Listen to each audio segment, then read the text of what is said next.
ஜூலை மாதம் 14ஆம் தேதி சீனாவினுடைய தலையீட்டின் கீழ் பாலஸ்தீனத்தில் இருக்கக்கூடிய 14 சுதந்திர போராட்ட இயக்கங்களை ஒன்றிணைத்து அவங்க பீஜிங் ஒப்பந்தம் என்ற ஒரு ஒப்பந்தத்தை கைச்சாத்திட்டார்கள். அந்த ஒப்பந்தத்தின் பிரகாரம் இங்க காசாவில் இருக்கக்கூடிய 14 அமைப்புகளும் ஒன்றிணைந்து செயல்படுவது என்று பிரிந்திருந்த சகோதரர்களை ஒட்டுமொத்தமாக ஒரு கோலேஷனுக்கு கீழே ஒன்றுபடுத்தியது பீஜிங். அதாவது சைனா தான் ஒன்றுபடுத்தினாங்க. ரஷ்யாவினுடைய தலையீட்டோடு இந்த ஒன்றுபடுத்துதல் நடைபெற்றது. இந்த ஒன்றுபடுத்துதலுக்கு பிறகு அதை நாங்கள் தொடர்வதற்கு விரும்புகிறோம் என்று இன்றைக்கு சீனா அறிவித்திருக்கிறார்கள். அதாவது பாலஸ்தீனத்தில் இருக்கக்கூடிய குழுக்கள் நீங்கள் எப்பொழுதும் ஒற்றுமையாக இருந்து முன்னெடுத்தால் மாத்திரம்தான் இந்த உங்களுடைய சுதந்திர தாகத்தை நிறைவேற்ற முடியும், சுதந்திரத்தை பெற முடியும். எனவே அதற்கு நாங்கள் எப்போதும் ஒத்துழைக்க தயார் என்று இன்றைக்கும் சீனா அறிவித்திருக்கக்கூடிய செய்திகள் வெளியாகி இருக்கிறது. நிலைமை இப்படி இருக்கும் போது என்ன நடக்கிறது காசாவுக்குள் என்கிற கேள்வியை பொறுத்தவரையில் இன்றைய தினம் காசாவில் இருக்கக்கூடிய சுதந்திர போராட்ட இயக்கங்கள் 5 இயக்கங்கள் ஒன்று சேர்ந்து பாரிய தாக்குதல்களை ரஃபா பகுதிகளில் நடத்தி இருக்கிறார்கள் என்கிற செய்திகள் வெளியாகி இருக்கிறது. அந்த சுதந்திர இயக்கங்கள் 5 இயக்கங்களுடைய பெயரை நமக்கு சொல்ல முடியாது.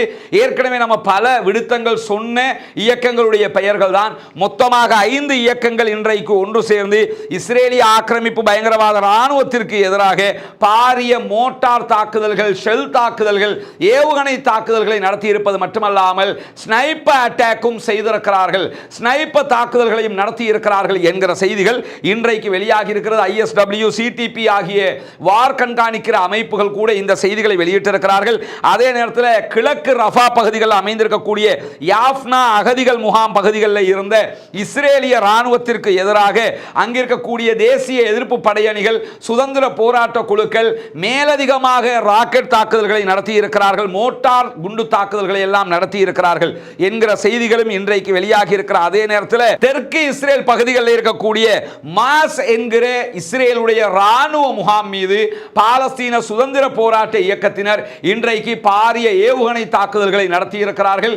அந்த தாக்குதல்களால் பாரிய சேதங்கள் அவர்களுக்கு ஏற்பட்டிருக்கிறது என்கிற செய்திகளும் இன்றைக்கு வெளியாகி இருக்கிற அதே நேரம் 22 நாட்களுக்கு பிறகு கான் யூனிஸினுடைய பகுதிகளில் இருந்து இஸ்ரேலிய படைகள் இன்றைக்கு வெளியேறி கொண்டிருப்பதான செய்திகள் வெளியாகி இருக்கிறது.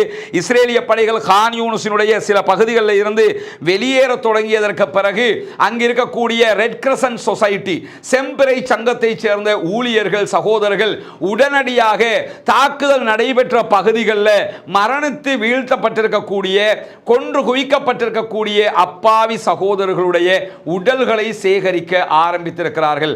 எந்த அளவுக்குன்னா நிறைய உடல்கள் 22 நாள் ஆகியிருக்கிறதுனால அழுகி போன நிலையில் இருப்பதான செய்திகள் எல்லாம் வெளியாகி இருக்கிறது. குழந்தைகள், பெரியவர்கள் என்று பல பேர் கொல்லப்பட்டிருக்கிறார்கள், ஷஹீதாகி இருக்கிறார்கள். 22 நாள் முற்றுகைக்கு பிறகு கான் யூனிஸில் இருக்கக்கூடிய இந்த பகுதிகளில் இருந்து அவர்கள் வெளியேறுகிறார்கள் என்றும் அதிலே தாக்குதலுக்கு உள்ளாகி இருக்கக்கூடியதாக, பாதிக்கப்பட்டிருக்கக்கூடியதாக, கொலை செய்யப்பட்டிருக்கக்கூடியதாக வெளியாகி இருக்கக்கூடிய வீடியோக்களை அல் ஜசீராவினுடைய உண்மை சரிபார்ப்பு குழுவாக இருக்கக்கூடிய சனத் ஆய்வு செய்ததில் அதுவெல்லாம் உண்மையான வீடியோக்கள் தான் என்று தாங்கள் உறுதிப்படுத்தி இருக்கிறோம் என்று அல் ஜசீராவினுடைய அரபு தொலைக்காட்சி பக்கமும் இன்றைக்கு இந்த செய்தியை வெளியிட்டிருக்கிறார்கள்.